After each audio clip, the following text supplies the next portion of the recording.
사실은 저는 조금 다르게 좀 생각하는데, 설 명절은, 그러니까 예전에는 이렇게 설은 한 해의 시작이잖아요. 네. 그러니까 새로운 출발 이런 이제 의미가 있는데, 우리가 지금 양력 1월 1일 날 달력이 이제 새로 바뀌면서 양력 1월 1일 있으니까 이제 새로운 출발의 의미는 조금 이제 퇴색돼지는 것 같아요. 네. 거기 그 시작이라기보다는 설은 만남의 명절이 아닐까. 그러니까 이 설 명절하고 이제 저 가을에 있는 추석 명절에는 흩어져 살고 있던 가족들이 이 명절에 모이는 것 같아요. 네. 그래서 이 만남의 의미라고 하는 데다가 이 방점을 좀 두면 가족과 친척이 모이고 서로 모여가지고 정성으로 그 차례상을 준비해서 조상님께 차례도 올리고 서로의 안부 덕담을 나누면서 가족 간에 이렇게 정 같은 걸 느끼잖아요.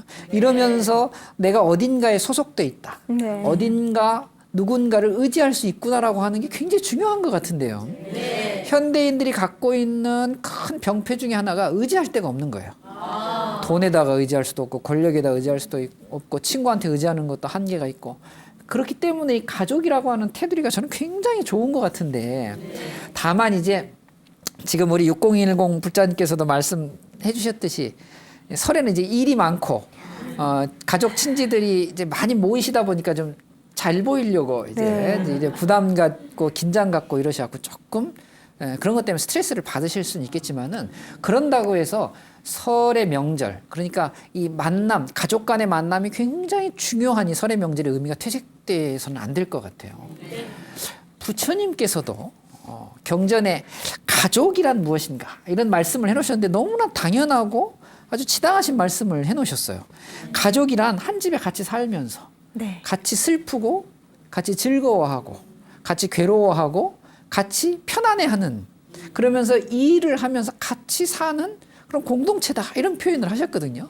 여기서 중요한 건 같이라는 말이 굉장히 중요한 거죠. 그러니까 가족들은 같이 있어야 정상이에요.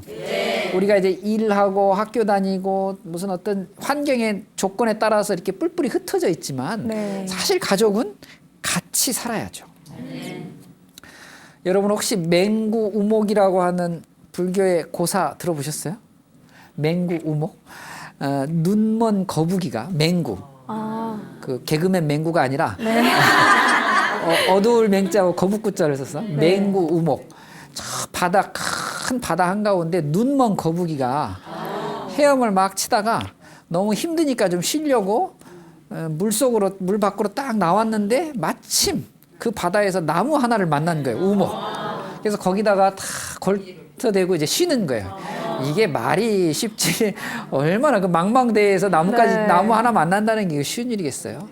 우리가 사람으로 태어나고 부처님 법 만나는 걸 어렵다는 표현을 쓸 때 이 맹구우목이 표현을 써요. 이게 좀 죄송한 얘기지만 제가 얼마 전에 아는 분 주례를 좀 쓰고 왔어요. 그래서 제가 주례사를 하면서 이런 말씀을 드렸네요.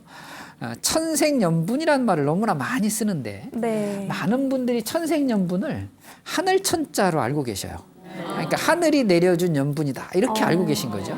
근데 이게 원래는 이 천자는 일천천자를 써요. 그러니까 천생연분이라는 건 두 사람이 500생의 아주 지중한 인연을 통해서 만난 거예요. 그러니까 500생이 만났으니까 천생이 되는 거죠. 그러니까 천생의 기다림 동안에 사람을 이제 만나는 거예요. 그래서 우리가 천생연분이라는 말을 쓰거든요. 이런 인연들이 모여서 가족이 되는 거예요. 놀라운 일이에요. 서프라이징해요.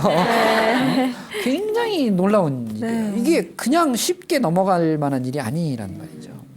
그러니까 가족들이 존재한다는 것, 가족들이 모인다는 게 얼마나 중요해요. 이 안에서 물론 갈등이 생기고 다툼이 생길 수 있어요. 그건 뭐 경전에서 보니까 그런 얘기가 너무나 많아요. 특히 여자 그 보살님들 이야기 참 많아요. 베사카 부인 같은 경우에는 시아버지하고 종교적 갈등이 있는데 나중에 부처님 말씀을 듣고 결국은 시아버지를 개종시키고 쭈울라 수바타라고 그 수다타 장자의 따님은요 시댁 전체가 이교도였는데 갖은 노력 끝에 다 불자로 만든 이런 이야기들이 너무나 많이 등장을 하고 있어요. 흔히들 행복한 가정이나 행복한 집은 전혀 갈등이 없고 부부싸움도 안 하는 줄 알고 계셔요. 세상에 그런 집이 어디 있어요? 네. 세상에 안 싸우는 집이 어디 있어? 부부가 사는데 어떻게 안 싸우고 살아요? 치고받고 싸우는 것이죠. 모두 다 비슷한 문제를 가지고 다 고민을 해요. 다만 이 풀어가는 방법이 소통하고 이해하는 집은 좋은 집이에요.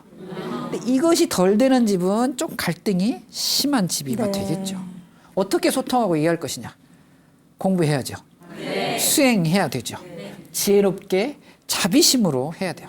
템플스테이도 좋은 방법이에요. 네. 이렇게 스트레스 받으시면은 절에 이렇게 모시고 가가지고 템플스테이 같이 가족들이 하는 것도 굉장히 좋은 방법일 수 있어요. 행복지수가 높은 가족, 행복지수가 높은 가정은 그 무엇과도 바꿀 수 없는 정말 최고의 재산이에요. 그런 사실만 좀 아신다면 이제 벌써부터 스트레스 받지 마시고 스님들 말씀, 부처님 말씀을 잘 새기셔서 가족 만남, 설, 명절 이런 것들을 잘 보내야 되겠다 이렇게 생각해 주시면 참 좋겠어요. BTN